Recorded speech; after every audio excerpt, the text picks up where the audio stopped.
परिचय। ओह, मैं बहुत थकान महसूस कर रही हूँ। यह लो, तुम्हें आराम महसूस होगा। टीना, क्या तुम्हें अंदाजा है कि इस जग को भरने के लिए कितने गिलास संतरे का रस चाहिए होगा? मुझे नहीं पता पीयूष, हम आयतन को कैसे माप सकते हैं? बच्चों, इस पाठ में हम आयतन के मापन के बारे में जानेंगे। जानने के लिए हमारे साथ आइए।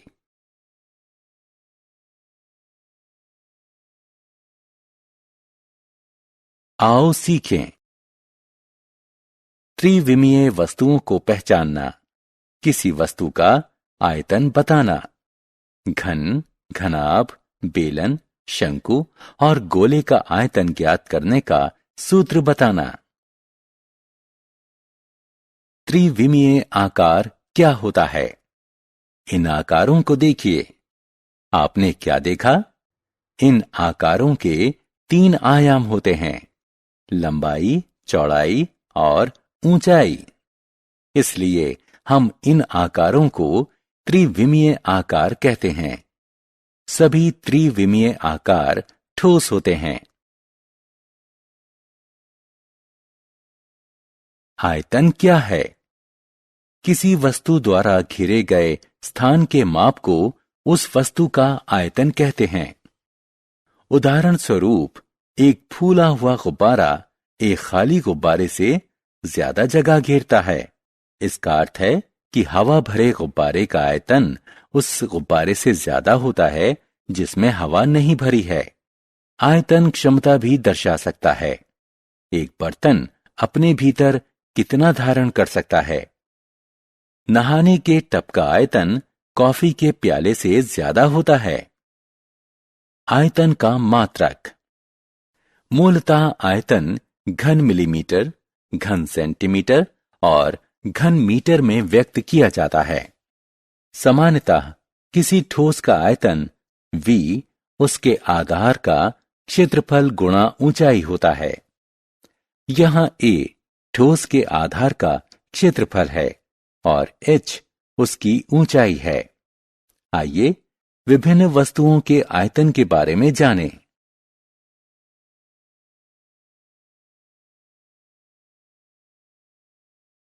घन का आयतन। देखिए, यह एक घन है जिसके 3 आयाम हैं: लंबाई, चौड़ाई और ऊंचाई।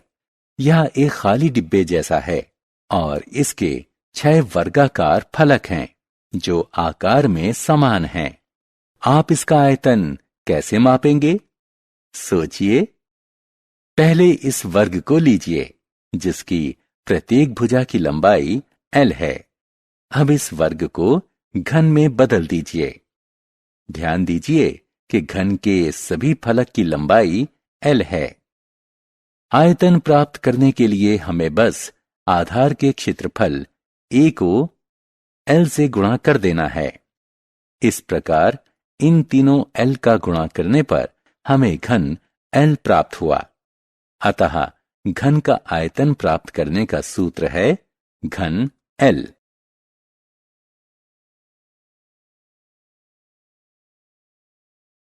घनाभ का आयतन। इस बंद डिब्बे को देखिए। यह एक घनाभ है जिसके 6 आयताकार फलक हैं। इसका आयतन की गणना इसकी लंबाई, चौड़ाई और ऊंचाई का गुणा करके किया जाता है। या आयतन बराबर है h गुणा w गुणा l के। बेलन का आयतन। किसी टीन के साधारण डिब्बे या ड्रम के आकार का ठोस बेलन होता है। बेलन के दोनों आधार वृत्ताकार होते हैं। हम जानते हैं कि किसी वृत्त का क्षेत्रफल पाई गुणा वर्ग त्रिज्या होता है। आयतन ज्ञात करने के लिए हम वृत्त के क्षेत्रफल से ऊंचाई को गुणा कर देंगे। अतः बेलन का आयतन पाई r स्क्वायर h के बराबर होता है।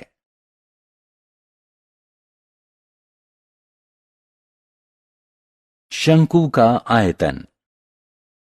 वाह, मजेदार आइसक्रीम। क्या आपको इस बात की जिज्ञासा हुई है कि आइसक्रीम को शंकु में भरने के लिए कितनी आइसक्रीम लगेगी? शंकु पर एक करीबी दृष्टि डालिए। इसका आधार वृत्ताकार है, जो एक बिंदु की तरफ छोटा होता जा रहा है। क्या आप आयतन मापने के इच्छुक हैं? शंकु का आयतन होता है 1/3 पाई वर्ग त्रिज्या गुणा ऊंचाई, जो कि पाई r² h भी कहा जाता है, जहां h बराबर शंकु की ऊंचाई, r बराबर शंकु के वृत्ताकार आधार की त्रिज्या। गोले का आयतन। हम इस गोल गेंद को क्या कहते हैं? हां, यह गोला है। यह हर तरफ से समान लग रहा है ना?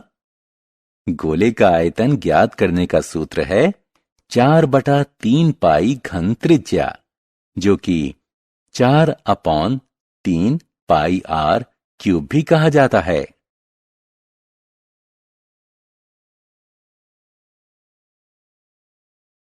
हमने क्या चर्चा की? 3 आयामों, लंबाई, चौड़ाई और ऊंचाई वाले आकार को त्रिविमीय आकार कहते हैं। किसी वस्तु द्वारा घिरे गए स्थान के माप को उस वस्तु का आयतन कहते हैं।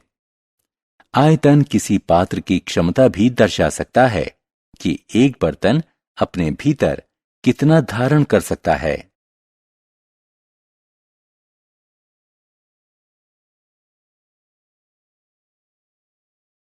घन का आयतन बराबर होता है घन लंबाई के।